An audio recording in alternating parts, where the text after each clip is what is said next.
So hey guys, welcome to our YouTube channel Priya Brahma ji and I am Brahma Arya. So guys आज का जो हमारा chapter है वो है लाइफ प्रोसेस। ये काफ़ी इजी चैप्टर है पर कुछ लोगों को ये थोड़ा मुश्किल लगता है क्योंकि इस चैप्टर में जो पार्ट्स दिए हुए हैं न्यूट्रिशन, रेस्पिरेशन, ट्रांसपोर्टेशन, इतने सारे पार्ट्स और काफ़ी लोग हैं, काफ़ी दोस्त हैं मेरे जो इसे काफ़ी डीपली पढ़ना चाहते हैं। तो डीपली तो मैं आज नहीं पढ़ाऊँगा क्योंकि डीपली पढ़ाना काफ़ी मुश्किल नहीं है। बट जो बच्चे नाइन्थ में रह के टेंथ की तैयारी कर रहे हैं, ऊपर से पढ़ना चाहते हैं सब, तो वो ये वीडियो उनके लिए है। और जो बच्चे क्लास टेंथ में हैं, जो मेरे दोस्त क्लास टेंथ में हैं और जो बोर्ड्स में इसको क्विक रिवीजन चाहते हैं उसका, उनके लिए ये चैप्टर है। सो चैप्टर स्टार्ट करने से पहले मैं आप लोग का एक डाउट क्लियर कर दूं। बहुत लोग पूछते हैं कि इस चैप्टर में लाइफ प्रोसेस में रिप्रोडक्शन क्यों नहीं है। रिप्रोडक्शन इसलिए नहीं है क्योंकि रिप्रोडक्शन एक नेसेसरी प्रोसेस बिल्कुल नहीं है। रिप्रोडक्शन के बिना भी लाइफ प्रोसेस हो सकता है, लाइफ प्रोसेस रिप्रोडक्शन के बिना भी हो सकता है। जस्ट लाइक सलमान खान जी, वो भी बिना रिप्रोडक्शन के ज़िंदा हैं। तो एक बहुत ही अच्छा एग्जांपल दिया है उनका। तो मेरे लिए तालियां बजा दो। ठीक है, तालियां मत बजाओ, मुझे पता है नहीं बजाओगे तुम लोग।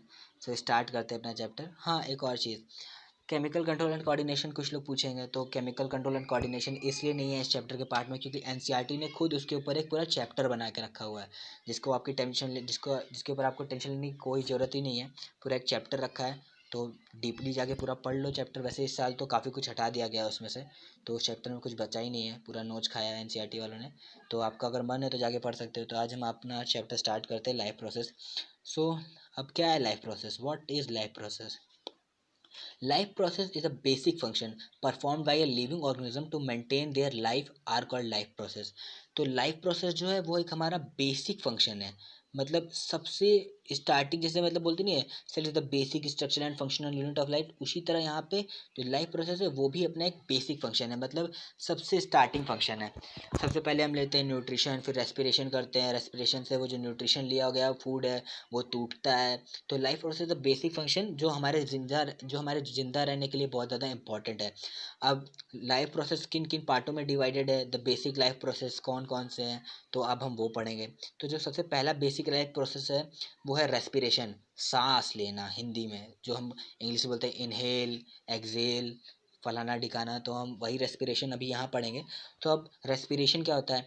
Respiration the process of acquiring oxygen from outside the body. अरे ये कौन सी लाइन है भाई? अरे ऑक्सीजन तो बाहर ही होगा, शरीर में तुम्हारे थोड़ी ना होगा। तुम्हारा ऑक्सीजन शरीर प्रोड्यूस करता है, ऑक्सीजन तुम्हारा शरीर प्रोड्यूस करता है, बाहर से ही लेते हो, नाक से लेते हो। तो the process of acquiring oxygen from outside the body and to use it in the process of break downing of food. मैंने बताया ना अभी, यहाँ पे न्यूट्रिशन, जो यहाँ न्यूट्रिशन होता है, देखिए यहाँ इस साइड तो आपका न्यूट्रिशन है। सबसे पहले आप खाना खाओगे, न्यूट्रिशन होगा आपका, फिर आप हवा लोगे, सांस लोगे, the process of acquiring oxygen from outside the body and to use it in the process of break downing of food. मतलब जो हमारा O2 है वो ग्लूकोज को तोड़ने में हेल्प करता है, ब्रेक डाउन ऑफ C6H12O6 को तोड़ने में हेल्प करता है। अब आया अगला लाइफ प्रोसेस जो आपका है वो है ट्रांसपोर्टेशन। अब फिर वही बात कि अगर आप खाना खा चुके हो, आपका खाना टूट चुका है, ऑक्सीजन ने ग्लूकोज को तोड़ ताड़ दिया एकदम अच्छे से, हाथ पैर पकड़ के उसका तोड़ दिया, लंगड़ा लूला कर दिया है। तब वो उस जो अब उसको हॉस्पिटल भी तो लेके जाना पड़ेगा, सेल के पास भी तो लेके जाओगे, तभी ना एनर्जी मिलेगा। तब हमारा अगला पार्ट है ट्रांसपोर्टेशन। तो व्हाट इज़ ट्रांसपोर्टेशन? अब ट्रांसपोर्टेशन में क्या बताऊँ यार, इतना इजी इजी पार्ट इसमें बता रहा है क्या? तो ट्रांसपोर्टेशन होता है, it is a process in which the substance synthesized or absorbed in one part of the body are carried to the other part of the body। जैसे लाइक मैंने स्टार्टिंग में बताया कि जो हमारा चीज़ें टूटी हैं अब वो किसी एक ही जगह रह जाएंगे, किसी जैसे मतलब अब किसी किसी में होता क्या कि किसी किसी में ऐसा होता, अभी तो कोई किसी तक में होगा नहीं और ना किसी में कभी हो भगवान जी। तो जैसे मान लो अगर तुम्हारे हाथ को, एक राइट हैंड को न्यूट्रिशन मिल रहा है, लेफ्ट हैंड को न्यूट्रिशन ही नहीं मिला, तो कैसे हो जाओगे तुम एक सुपर हीरो की तरह, एक हाथ बहुत बड़ा सा और एक हाथ छोटे से बच्चे की तरह। तो अगर ये ऐसा होगा तो कितना ख़राब होगा। इसलिए ट्रांसपोर्टेशन एक बहुत ही इंपॉर्टेंट पार्ट है, मतलब इट इज़ वेरी नेसेसरी। अगर सिर्फ तुम खाना आना तोड़ ओड़ दिए तब भी कोई फ़ायदा नहीं है जब तक ट्रांसपोर्टेशन नहीं होगा तुम्हारा। तो ट्रांसपोर्टेशन इज़ इम्पॉर्टेंट। अब व्हाट इज़ एक्सक्रिएशन? एक्सक्रिएशन वही होता है जब तुम सुबह सुबह तेज से दौड़ के जाते हो, वही होता है एक्सक्रिएशन। एस्क्रीशन क्या है? Excretion is the process involve in removal of excess waste from the body. अब शीटिंग और एस्क्रिएशन में बहुत बड़ा अंतर होता है। एस्क्रिएशन, यूरिन जब हम निकालते हैं तो उसको कहते हैं एस्क्रिएशन, मतलब जब हम मूत्र विसर्जन करते हैं तो उसको कहते हैं एस्क्रिएशन। और जब हम शिटिंग करते हैं, पॉटी करते हैं, तो उसको कहते हैं शिटिंग। मतलब आप समझ में आ गया तुम लोग को? एस्क्रिएशन जो होता है वो किडनी से होता है। अब जो हमारा जो दूसरा पार्ट है वो है कंट्रोल एंड कोऑर्डिनेशन। देखो, अरे वाह, इसमें आ गया control and coordination. So control and coordination. It is the process which help the living organism to receive information from the surrounding and behave accordingly. अब कंट्रोल एंड कोऑर्डिनेशन का एक important example मैं बताने जा रहा हूँ। ये स्टिमुली वाली बात तुम लोगों ने क्लास 7th या 8th में सुनी होगी। तो स्टिमुली वाला यही है, स्टिमुलस की अगर मान लो तुम्हारे सामने एक शेर आया, तुम उस शेर को देखते हो तो तुम्हारी एकदम फट जाती है और तुम एकदम तेज़ से भागना शुरू कर देते हो। तो ये जो तुम तेज़ से भाग रहे हो, इसका एक और भी हार्मोनल एग्जांपल अभी तुम पढ़ोगे किसी चैप्टर में, इस चैप्टर में या कंट्रोल एंड कोऑर्डिनेशन, क्योंकि तुम्हारे अंदर एड्रेनलिन जो होता है वो रिलीज़ होने लगता है और तुम एकदम सुपर हीरो हो जाते हो। इतना तेज़ भागोगे कि टाइगर भी हाँफने लगेगा, पर तुम एकदम आगे निकल जाओगे ही सुपर हीरो की तरह। सो कंट्रोल एंड कोऑर्डिनेशन का ये जो रिएक्शन था कि तुम एकदम तेज़ भाग रहे हो, ये कंट्रोल एंड कोऑर्डिनेशन का रिएक्शन था कि तुमने उस शेर को देखा, तुम्हारे अंदर एक सडनली करंट जाग गया कि अरे भाई मतलब नहीं भागूंगा तो मैं मारा जाऊंगा, इसलिए तुम भागे। तो ये जो तुम्हारा पहले तुम्हारी आँखों ने देखा, फिर वो जो मैसेज था तुम्हारे ब्रेन तक गया कि नहीं अब भागना है, मेरी ज़िंदगी बागी बन जाओ, बागी बन जाओ। शेर हिरण को मारने के लिए भागेगा, हिरण उससे बचने के लिए भागेगा। याद आया कुछ? हाँ वही, ठीक है। अब अगला प्रोसेस जो है हमारा ग्रोथ है। अब व्हाट इज़ ग्रोथ? तुम अपनी बचपन की फ़ोटो उठा के देखो और अभी की फ़ोटो शीशे में देखो अपना शक्ल, समझ जाओगे। तो ग्रोथ क्या है? A permanent increase in size of organism. हाँ, तो जैसे मतलब तुम छोटे थे पहले, अब तुम बड़े हो चुके हो। तुम्हारे बाल भी पहले छोटे छोटे थे, तुम्हारा सर इतना छोटा था कि मेरे मुट्ठी में आया था, पर बड़ा हो चुका है तुम्हारा सर। तो जो तुम्हारे तुम्हारा जो बॉडी पार्ट है पूरा, जो बड़ा हो चुका है, उसी को कहते हैं ग्रोथ। और ये क्यों हुआ? ये जब अगर सारे लाइफ प्रोसेस हैपन हुए हैं तुम्हारे साथ, जब तुम खाते हो, जब तुम खाए हो, जब तुमने खाया है, फिर तुम्हें वो लगा है, ट्रांसपोर्टेशन हुआ है, फिर तुमने, इसका तो कोई काम नहीं है। फिर कंट्रोल एंड कोऑर्डिनेशन का, हाँ कंट्रोल एंड कोऑर्डिनेशन का बहुत इंपॉर्टेंट काम है यार। कंट्रोल एंड कोऑर्डिनेशन, जो हर चीज़ तुम खा रहे हो वो बताया जा रहा है कि हाँ यहाँ जाओ वहाँ जाओ, रिलीज़ हो। अगर ब्रेन ही तुम्हारा, पिट्यूटरी ग्लैंड ही काम करना बंद कर दे तो तुम्हारा सारा काम ठप हो जाएगा। जैसे बोलते नहीं है, अगर सब पैसा ही, इनकम ही आना बंद हो गया तो बिजनेस का क्या होगा? ठीक है। So movement and locomotion. So movement and locomotion, in this process the organism either, so guys यार सॉरी, एक डीजे बजने वाला था इसलिए मैंने स्टॉप कर दिया, बट अब हम जहाँ पे थे वहीं आते हैं। समझ रहे हो ना मैं कहाँ पे हूँ, मेरी दुर्दशा। मैं तुम लोग का भाई हूँ, मुझे सब्सक्राइब करो। ये गाना बज रहा था, चलो अच्छा छोड़ो ये सबको। In this process locomotion, 7th part. In this process the organism either move from one place to other place और move it body part while remaining the same place. अब ये बात भी बचपन की है यार, कि either moving from one place to another. इसका एग्जाम्पल कौन सा है? जल्दी जल्दी बता, जल्दी जल्दी जल्दी जल्दी। इसका एग्जाम्पल है तुम्हारा ह्यूमन। ह्यूमन जो होता है वो एक जगह पे कभी नहीं बैठते। हम लोग खुद एक जगह पे कभी नहीं बैठते यार, दिन भर टहलो, दिन भर टहलो, इधर से उधर, इधर से उधर।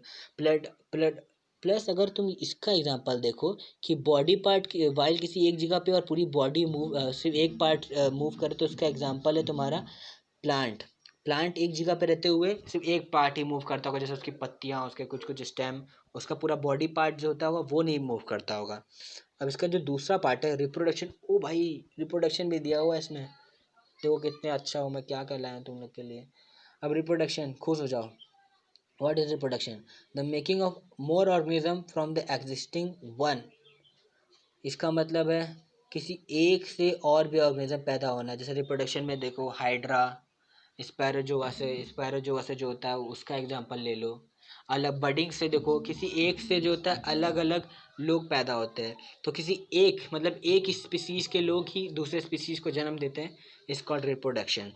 अब न्यूट्रिशन को हम लोग थोड़ा डीप में पढ़ते हैं। What is nutrition? So nutrition is the process of taking in food. मतलब मैंने जो पहले स्टार्टिंग में बताया कि आप खाना लेते हो अंदर, and utilizing it is called nutrition. और उसको यूटिलाइज कर लेते हो, उसको कहते हैं nutrition. The nutrition is a substance which an organism obtain from its surrounding. मतलब हम अपने पेट में तो ऐसे बोलते नहीं है ओम खाना आ जा और पेट में खाना खुद ब खुद आ जाता है दौड़ के।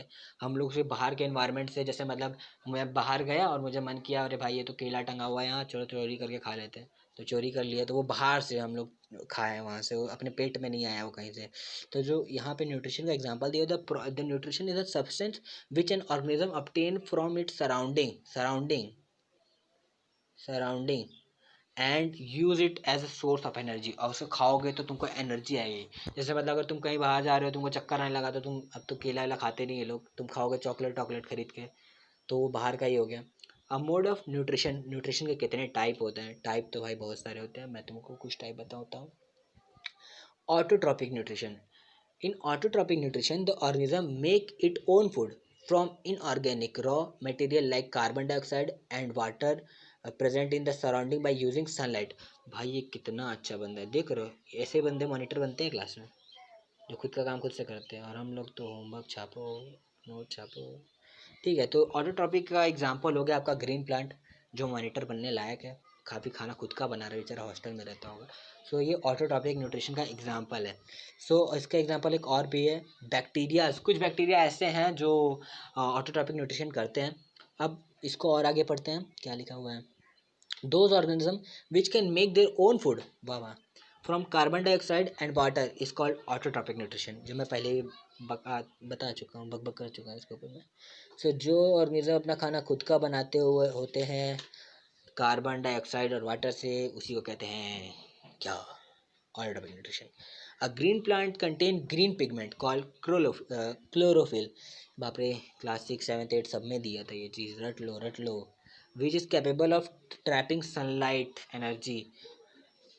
अब पूछेगा कि क्लोरोफिल का क्या काम है, तो क्लोरोफिल का काम क्या है? टैप करता है सनलाइट को। अगर क्लोरोफिल नहीं होता तो धूप आके निकल जाती, उसको कोई मतलब ही नहीं था। जैसे मतलब मम्मी है हमारे घर पे, वो क्लोरोफिल है। तुमको कहीं चोट लग के आया तो मम्मी तुमको पकड़ के तुरंत बैठा देगी एक जगह पर, पोतने लगेगी जितना भी दवाई है उसके पास। अब इसी तरह अगर क्लोरोफिल नहीं होगा पत्ते के पास, तो दवा धूप आएगी निकल भी जाएगी, उसको कोई फ़र्क नहीं पड़ता। अब अपना अलग का अलग पार्ट क्या हुआ है, the process by which a green plant make their own food from carbon dioxide and water in the presence of chlorophyll is called photosynthesis।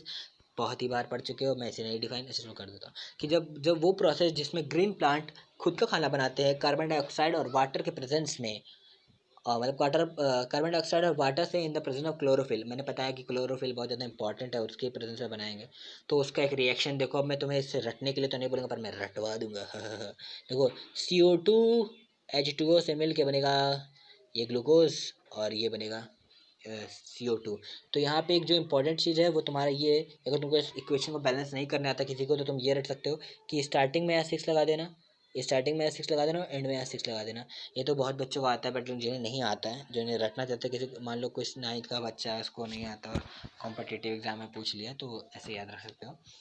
और दूसरा पार्ट है अपना, the carbon dioxide gas is taken from air. तो carbon dioxide gas बाहर से ही लेंगे। Water is taken from the soil, water ज़मीन से लेंगे। Sunlight providing energy required to carry out chemical reaction. जो धूप होती है, वो जो केमिकल रिएक्शन जो भी प्लांट के अंदर चल रहा है, जैसे मतलब धूप का रिएक्शन, तो ये भी बता सकते हो कि भाई धूप से खाना बना सकते हो तुम, सोलर एनर्जी का यूज करो, पैदा करो बिजली, बिजली से कुछ भी करके तुम खाना बना दो। अब मुझे तो इतना पता नहीं है। So sunlight provide energy required to carry out chemical reaction. Chlorophyll help in absorbing energy from sunlight. जो क्लोरोफिल होता है वो हेल्प करता है सनलाइट से एनर्जी यू चूसने का, एब्जॉर्ब करने का। अपना दूसरा पार्ट है, the carbon dioxide enter the leave. जो कार्बन डाइऑक्साइड होता है वो इंटर लीव में घुसता है थ्रू द टाइनी पोर्स, एक छोटे छोटे छेदों से, कॉल्ड स्टोमेटा, जिसको कहते हैं stomata. Water is transported to leaves. यहाँ पे भी देखो, यहाँ पे भी ट्रांसपोर्टेशन आ गया तुम्हारा, मतलब तुमको क्या पता चला, ट्रांसपोर्टेशन इज बहुत ही important. Transported to the leaves from soil through stems and roots. अब यहाँ देखो, अगर तुम यहाँ फूड्स की बात करोगे तो यहाँ ट्रांसपोर्टेशन होता है फाइलम से। जल की बात, अगर वाटर की बात करोगे तो तुम्हारा होता है जाइलम से। तो अब इसका एग्जांपल सुन लो कि इसे याद कैसे करेंगे, बहुत लोगों को इसका एग्जांपल पता है। अगर जल की बात हो रही है, अगर तुम्हारा जल की बात हो रही है तो जल से जाइलम हो जाएगा तुम्हारा। अगर तुम्हारा फूड की बात हो रही है, यहाँ पे इंग्लिश में थोड़ा फूड याद रखना, अगर तुम्हारी फूड की बात हो रही है, अगर तुम्हारे खाने की बात हो रही है तो तुम्हारा हो जाएगा फूड फाइलम, फ्लोएम, फूड और फ्लोएम, ठीक है। तो इस तरह याद करना चाहो तो याद कर सकते हो, मैं तो अभी तुम लोग भी याद रखो मेरे बड़ा भाइयों लोग। तो अब इसका हम लोग कहाँ पे थे, हाँ वाटर स्टोर्ड। अब जो end product of photosynthesis are oxygen and glucose, तो मैं यहाँ बता चुका हूँ कि ये देखो एंड प्रोडक्ट जो है ऑक्सीजन है और ग्लूकोज है, ठीक है। End product are the end product of photosynthesis are glucose and oxygen. The extra glucose is converted into starch carbohydrate. It is stored in the leaf of plant. हाँ देखो, जो ग्लूकोज है वो स्टार्च के form में जो होता है ना वो प्लांट में सेव होता है, पर ग्लाइकोजन के फॉर्म में होता है एनिमल ह्यूमंस में। जैसे मतलब ह्यूमंस में जो होता है वो ग्लाइकोजन के फॉर्म में होता है, पर जब प्लांट में होता है तो वो स्टार्च के फॉर्म में होता है, ठीक है। समझ गया होगा तुम। अब photosynthesis take place in 3 step. मैं यही बताना चाह रहा था कि ये आए स्लाइड तो मैं कब बताऊँ, ये बहुत इंपॉर्टेंट पार्ट है और बोर्ड्स में इससे क्वेश्चन भी पूछा था, मैंने देखा था, तो ये चीज़ तुम लोग याद रखो। तो जो 3 स्टेप है, तो कोई टीचर भी पूछता है भाई, याद रखो इंपॉर्टेंट, 9th वाले बच्चों भी याद रखो। The absorption of light energy by chlorophyll, ये सब कितने बार तो स्टार्टिंग में ही दिया हुआ था, ठीक है। Absorption of light by chlorophyll, conversion of light energy into chemical energy, light energy से केमिकल एनर्जी में बदलता है। And splitting of water into hydrogen and oxygen, splitting of water into hydrogen और ऑक्सीजन, मतलब जब H2O है तुम्हारा, वो H2O जो होगा ना वो किस में हो जाएगा, H2 में और ऑक्सीजन में। मतलब तुम्हारा H2O हाइड्रोजन और ऑक्सीजन में टूट जाएगा, जिसके जब वो ऑक्सीजन टूट जाता है तो वो रिलीज़ करता है और हम सांस लेते हैं। तो सब लोग को ये पता होगा कि प्लांट जो होता है वो CO2 लेता है और O2 देता है। मैं सही बोल रहा हूँ कि नहीं, कमेंट में बता देना। अब तीसरा पार्ट जो है वो तुम्हारा reduction of carbon dioxide into carbohydrate. तो बहुत लोग पूछते हैं कि ये क्या है भाई, मतलब रिडक्शन की बात हो रही है। तो तुम ये लाइन शांति से याद कर लो 9th वाले बच्चों। और भाई जिन लोग को कन्फ्यूजन, मैं इसे बाद में थोड़ा देर में बताता हूँ कि reduction of carbon dioxide into carbohydrate क्या होता है। तो ये हो रहा है कि जो तुम CO2 ले रहे हो, तुम मतलब इन द सेंस ऑफ जो प्लांट जो CO2 ले रहा है वो इसका रिडक्शन कर देगा यूज़ करके बाद में कार्बोहाइड्रेट बनाने में, जो हमारा प्रोडक्ट आया था एंड में, ओके। अब जो सी का एक पार्ट है वो है chlorophyll is present in the cell organelle called chloroplast. तो अब ये क्लोरोफिल कहाँ प्रेजेंट होता है, जैसे हम कहाँ प्रेजेंट है अपने घर पे लॉकडाउन में है, तो ये भी कहीं प्रेजेंट होना चाहिए। तो ये प्रेजेंट है आपका क्लोरोप्लास्ट में। It is the site of photosynthesis. अब क्वेश्चन पूछ ले अगर आपसे कि which is the site for chloroplast, तो आप क्या बताएंगे, आप बताएंगे which is the site of, क्या नाम है, क्लोरोफिल, तो आप बताएंगे क्लोरोप्लास्ट, ओके। ये है कोई फोटो जो तुमको बोर्ड में बनाना है अच्छे मार्क्स लाने के लिए, आना है ना सबको, टॉप कंपटीशन हाई है इस। तो ये तुम्हारा फोटो, अब मैं इसको कुछ कुछ बात बता देता हूँ कि क्या क्या है। तो ये है तुम्हारा गार्ड सेल। गार्ड सेल तब फूलता है, जब भी फूलता है गार्ड सेल तब फूलता है जब तुम्हारे उस स्टोमेटा के अंदर जब पानी भरा जाता है। तो वो जैसे मान लो तुम बहुत सारा खा लोगे तो फूल जाओगे। अब पचकोगे कब, जब सब उल्टी कर दोगे, जैसे मतलब जब तुम्हारे अंदर सब निकल जाएगा। तो गार्ड सेल भी तब फूलता है जब उसके अंदर पानी भरा जाता है, बहुत सारा पानी भरा गया तो फूल जाएगा। अब जैसे हाँ, इसका सबसे अच्छा एग्जांपल ले लो, बलून। बलून के अंदर पानी भर दो तो फूल जाएगा, पर बलून के अंदर सारा पानी गिरा दो तो वो एकदम चुचुक जाएगा, इन द सेंस वो एकदम पचक जाएगा, ठीक है। तो ये एक अच्छा एग्जांपल है इसको बताने का। अब यहाँ पे तुम देख रहे होगे कि क्लोरोप्लास्ट है, वैक्यूल है। वैक्यूल क्या होता है बताओ हमको तुम लोग, कमेंट में बताना। और सेल वॉल जो सबसे बाहर का पार्ट होता है, प्लांट्स में सबसे आउटर पार्ट होता है सेल वॉल, एनिमल में सबसे आउटर पार्ट होता है प्लाज्मा मेम्ब्रेन, क्योंकि एनिमल में सेल वॉल नहीं होता है। और ये रहा तुम्हारा स्टोमेटा में पानी भरेगा तो गार्ड सेल फूल जाएंगे, और अगर पानी रिलीज आउट हो जाएगा तो गार्ड सेल श्रिंक हो जाएंगे, पचक जाएंगे। और ये तुम्हारा न्यूक्लियस जो बहुत ही इंपॉर्टेंट पार्ट है किसी भी सेल का। Stomata is present at the surface of leaf. Stomata जो होता है वो लीफ के सरफेस पे होता है। The stomatal pore are surrounded by guard cell. यहाँ तुम देख सकते हो कि स्टोमेटा जो है, जो तुम्हारा स्टोमेटा जो है वो गार्ड सेल के द्वारा घिरा हुआ है। Stomata is surrounded by guard cells, okay. The stomata pores are surrounded by the guard cell, they control opening and closing of stomata. तो ये जो गार्ड सेल है, जो तुम्हारा मतलब जो फूल रहा है, स्टोमेटा फूल रहा है, बंद हो रहा है, वो तुम्हारा जो भी जितना कुछ भी है वो सब जो जो तुम्हारा सब कुछ है वो गार्ड सेल करता है। जैसे the stomata pore are surrounded by guard cell that they control opening and closing of stomata. अब इसके कुछ पार्ट है, ये भी पढ़ लेते हैं। When water flow in the guard cell, it swell ये लाइन मैं पहले बता चुका हूँ, तो अगर तुम लोग को नहीं समझ आया तो अभी तुम देख सकते हो, लाइन समझ सकते हो यार। तो when water flow in the guard cell, तो ये स्वेल हो जाएगा, मोटा हो जाएगा, become curve and pore open, become curve and pore open. When it lose water, और जब ये पानी छोड़ देगा, guard cell will shrink, become straight and pore. तो अगर जैसे किसी टीचर को तुमको फेल करने का मन है तो वो ये पॉइंट को इंपॉर्टेंट रखेगा, तुम ये इसको याद रख लो। बाकी सब तो ईजी है कि अगर लूज करेगा पानी तो पतला हो जाएगा, सेल विल श्रिंक, ओके। और अगर यही जगह, और अगर इसी जगह वो पानी को फ्लो जो है उसके अंदर जाएगा तो वो मोटा हो जाएगा, स्वेल अप हो जाएगा, है ना। और gaseous exchange in plant take place through stomata. और जो भी वो जो गैसियस एक्सचेंज है, जैसे हम लोग में ह्यूमंस में जो गैसियस एक्सचेंज है वो नाक से करते हैं, हम लोग नाक से छोड़ते लेते हैं। लंग्स में एल्वियोली में गैसेस एक्सचेंज होता है, क्योंकि लिए वहाँ एक टिश्यू होता है, वो टिश्यू मैं तुम लोग को टिश्यू के चैप्टर में बढ़ा दूंगा। सो वहाँ पे जो लंग में टिश्यू होता है वहाँ से एल्वियोली में गैसेस एक्सचेंज होता है, फिर वो वहाँ पे CO2 दे देता है, और O2 दे देता है, CO2 ले लेता है, फिर बाहर CO2 छोड़ देता है। तो ये चीज़ मैंने बता दी। अब तुम लोग समझ लो मैंने क्या बताया कि ये जो एल्वियोली होता है तुम्हारा, ऐसे एल्वियोली है तुम्हारा, एल्वियोली स्पेलिंग में नहीं लिखूंगा, एल्वियोली यहाँ होता है, यहाँ तुम्हारा होता है कुछ वेसल जा रहे होते हैं। तो ये जो O2 आया है तुम्हारा, ये जो तुम्हारा O2 आया है, ये तुम्हारा जो O2 आया है वो यहाँ O2 दे देगा और यहाँ से CO2 ले लेगा, ठीक है, और फिर वो तुम्हारे नाक से निकाल देगा। तो यहाँ पे जो तुम्हारा बात हो रहा है वो हो रहा था गैसियस, यहाँ पे जो हो रहा था वो तुम्हारा गैसेज एक्सचेंज होता है स्टोमेटा से। तो तुम्हारा जो गैसेज एक्सचेंज हो रहा है, एक्सचेंज हो रहा है इन प्लांट, वो होता है स्टोमेटा से। और तुम्हारा जो दूसरा पार्ट है वो है the broad leaf plants. Stomata is present in the lower parts, lower surfaces.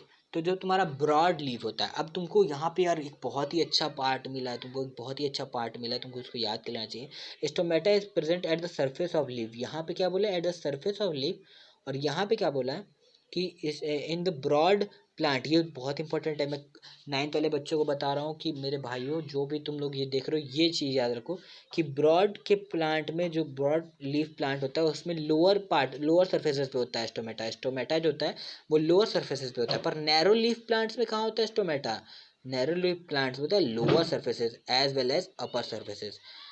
तुम लोग ये पार्ट याद रख लो, मैं कैसे समझाऊं तुम लोग को, ये पार्ट याद रख लो, बहुत ही इंपॉर्टेंट है। ब्रॉड लीफ में stomata present in the lower surfaces, in narrow leaf plants the stomata is present on the lower surfaces as well as upper surfaces. अब तुम्हारा जो दूसरा पार्ट है, मैंने ऑटो टॉपिक पूरा बता चुका हूँ मैं, auto topic is your complete now. अब तुम्हारा जो दूसरा पार्ट है वो है तुम्हारा हेट्रोटॉपिक। हेट्रोटॉपिक मतलब हम जैसे कामचोर लोगों की बात होगी यहाँ पे। सो सबसे पहला कामचोरी की बात ये है कि द मोड ऑफ न्यूट्रिशन, और तुम भी कामचोरी कर रहे हो, सब्सक्राइब कर दो यार, इतने कामचोर क्यों हो तुम लोग। द हेट्रोटॉपिक न्यूट्रिशन क्या होता है, the mode of nutrition in which organism can not make it's own food, food from simple inorganic material are dependent on other organism for its food। मतलब देख लो कितने डिपेंडेंट है हम लोग खुद से खाना नहीं बनाते, छी छी थू। हम लोग खुद से हम लोग तो खुद से खाना सच में नहीं बनाते हैं, मम्मी खाना बनाती है। जाओ शर्म करो, जाओ पहले बुक बंद करो, जाओ मम्मी की हेल्प करो। अब दूसरा पार्ट इसी में, the mode of nutrition in which organism can not make it own food, मतलब हम लोग इतने मजबूर है कि हम लोग अपना खाना खुद का नहीं बना सकते हैं। From simple inorganic material, inorganic मतलब घास फूस सब्जी फचाला ये सब से जो खाना बनाते हैं ना वो सब, वो होता है हम लोग हैं, तो मतलब हम लोग खाना नहीं बना सकते। अब इसको मैं पढ़ दे रहा हूँ, बार सुन लो तुम लोग शांति से। The mode of nutrition in which organism can not make it own food from simple inorganic material and dependent on the other organism for its food. अब इसमें भी कुछ टाइप होते हैं कामचोरी की भी यहाँ अलग अलग, जैसे मतलब नहीं होते कि कामचोर एक तरीके का नहीं होता, बहुत तरीके के होते हैं। यहाँ पे बहुत तरीके के कामचोर हमें मिलेंगे, कुछ कुछ काम करने से डरते हैं, कुछ कुछ। तो saprophytic nutrition, the mode of nutrition in which organism obtain its own food from decaying organic. इसमें बस यही याद करने क्योंकि बस मोड ऑफ न्यूट्रिशन जो होता है वो डिकेइंग ऑर्गेनिक्स होता है। मैटर ऑफ डेड प्लांट, जैसे डेड प्लांट हो गया तुम्हारा, एनिमल हो गया, रोटेन हो गया, सड़ल गलल चीज़ से जो भी है उसी से खाना बनाओ। मतलब ये लोग इतने गिरे हुए हैं कि खाना ना बनाने चक्कर में सड़ी हुई चीज़ों को खा ले, जैसे डिकेइंग ऑर्गेनिज्म। ये लोग लिक्विड सिक्रीट करते हैं, जैसे मान लो इसका एक एग्जाम्पल तुम्हारा हो गया मशरूम, ईस्ट, ब्रेड मोल्ड।